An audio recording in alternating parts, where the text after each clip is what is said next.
Jadi belum cangkok ginjal ya. Kita ke sini kan mau coba untuk cangkok. Saya bawa donor satu ya. Donor yang mau ngasih ginjalnya ke saya kan. Tapi untuk melaksanakan transplantasi itu kan ada persyaratannya. Jadi contoh misalnya persyaratannya itu periksa dulu donornya, periksa saya gitu kan. Matching nggak nih, sama nggak gitu. Nah, sebelum diperiksa donornya itu mereka harus periksa saya dulu. Sayanya sehat nggak untuk dilakukan transplantasi, ya kan? Kalau nggak sehat, nanti ketika ditransplantasi, ya kan, kita kan memasukkan benda asing tuh di dalam tubuh, ya kan? Ketika masukkan benda asing di dalam tubuh, pasti ada sedikit banyaknya yang namanya tolakan, tolakan dari tubuh, ya. Sehingga daya tahan tubuh kita yang namanya imuno itu akan menyerang organ yang dipikirnya organ asing di situ ya. Nah, mereka harus mengasihkan obat yang namanya imunosupresan gitu ya. Nah, ketika dikasih imunosupresan, maka daya tahan tubuh kita, imunitas kita turun semua. Nah, kalau kita ada penyakit, maka penyakit itu akan menyerang organ tubuh yang baru ya. Nah, ternyata setelah diperiksa saya ada dua infeksi. Satu infeksi di paru-paru dan satunya lagi infeksi di selang CDL. Ini ada selang selang buat cuci darah nih. Karena udah hampir 2 tahun belum diganti di situ ya.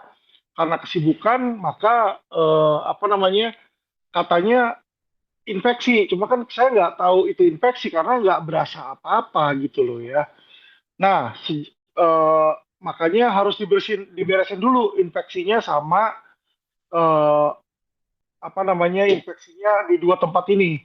Yang satu di paru-paru udah selesai, kemarin dikasih apa namanya kamera ke hidung, terus sudah disedot tuh, disedot 2 botol ya.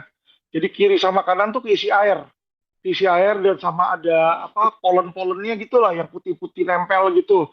Nah itu dia diambil ya.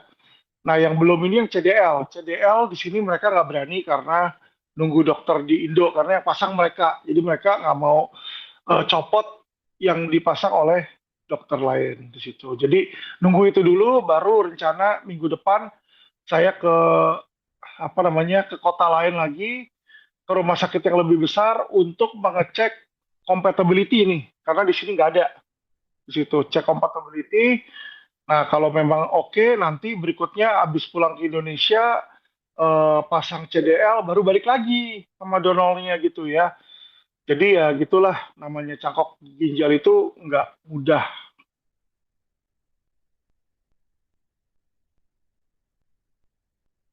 Ya,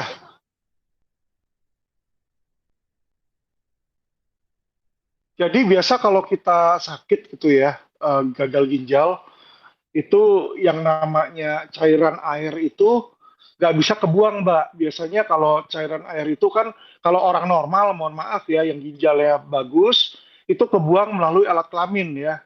Jadi urinnya itu kebuang melalui alat kelamin.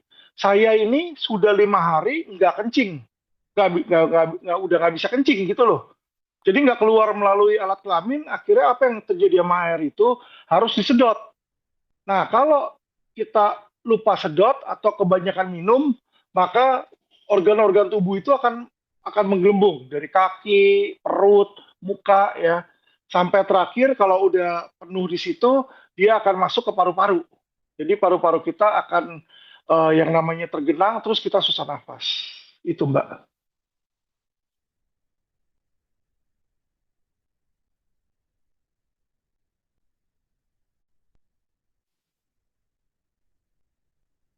Kalau ginjal itu kan gagal ginjal, berarti kan saringannya udah nggak benar. Ketika saringannya udah nggak benar, nah, air itu yang ada di kandung kemih atau di mana di dalam tubuh, seluruh organ dalam tubuh, itu disedotnya melalui mesin, Mbak. Itu. Jadi tergantung dokter ya. Waktu di Indonesia itu saya 2 kali seminggu, ya kan. 5 jam 5 jam disedotnya biasa 5 liter 5 liter. Jadi saya selama 3 hari itu hanya boleh minum, makan, sop semua, ya maksimal 5 liter 3 hari itu, ya kan. Nah, kalau di sini dia bilang nggak bisa cuma 5 hari karena sudah ada infeksi kan, kita baru tahu ada infeksi kan. Jadi dihajar seminggu 3 kali di sini.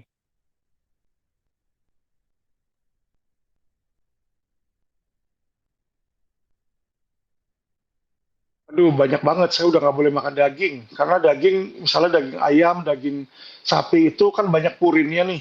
Nah, sekarang kaki saya kan udah nggak bisa gerak. Kalau Mbak lihat kan agak susah tuh. Naik kursi roda terus itu karena ada asam urat. Nah, asam urat itu saya 11,6 disebabkan oleh asam urat yang tinggi di situ. Oleh purin tersebut menumpuk. Dia menumpuk, crystallize di sendi-sendi tubuh, jadi menyebabkan kaki, tangan, atau apa itu susah digerakkan, Mbak.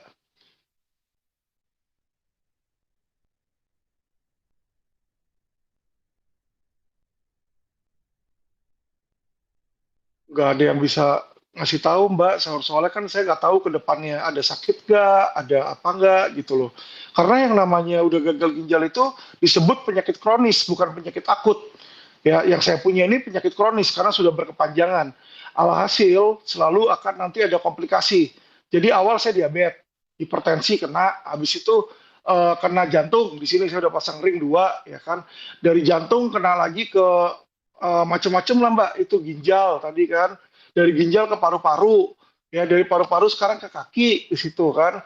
Nah, sebelumnya waktu tahun lalu sebelum saya gagal ginjal sempat bel palsi. Muka saya miring sebelah, jatuh sebelah gitu kayak stroke gitu ya. Jadi banyak banyak banget komplikasi-komplikasinya yang orang-orang nggak tahu. Jadi mereka bilang Alvin pura-pura sakit, nggak pura-pura sakit. Hari ini sembuh penyakit A, besok muncul penyakit B. Di situ Mbak. Memang udah komplikasi. Jadi kalau orang-orang atau dokter ngelihat saya punya darah, orang-orang kan yang bintang itu atau yang merah itu paling satu dua kan. Saya itu 90% merah semua di situ. Jadi dibilang sama dokter, saya ini katanya mayat hidup. Jadi kalau nggak ada semangat dan nggak apa namanya nggak dirawat itu udah pasti lewat, dia bilang gitu. Jadi yang bikin saya hidup itu semangat doang. Harusnya sudah lewat. Semua pada bilang gitu sih banyak.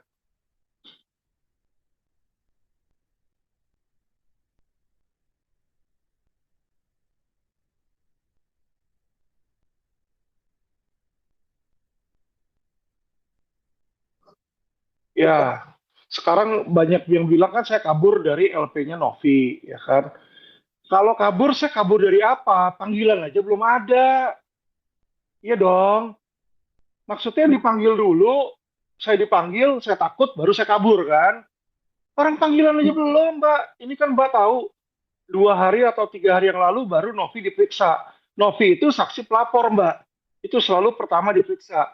Dari saksi pelapor, saksi fakta dulu. Saksi fakta berapa? Empat orang atau berapa? 6, 7 diperiksa. Habis itu ahli. Ahli bisa 2, 3, 4 diperiksa orang kan.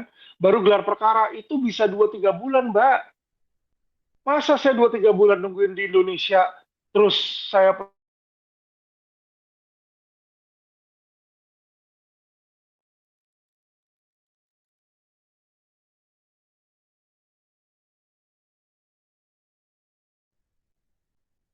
Jadi kalau dibilang kabur itu terutama kan yang bilang itu kasus yang saya baru dilaporin kan sama Novi.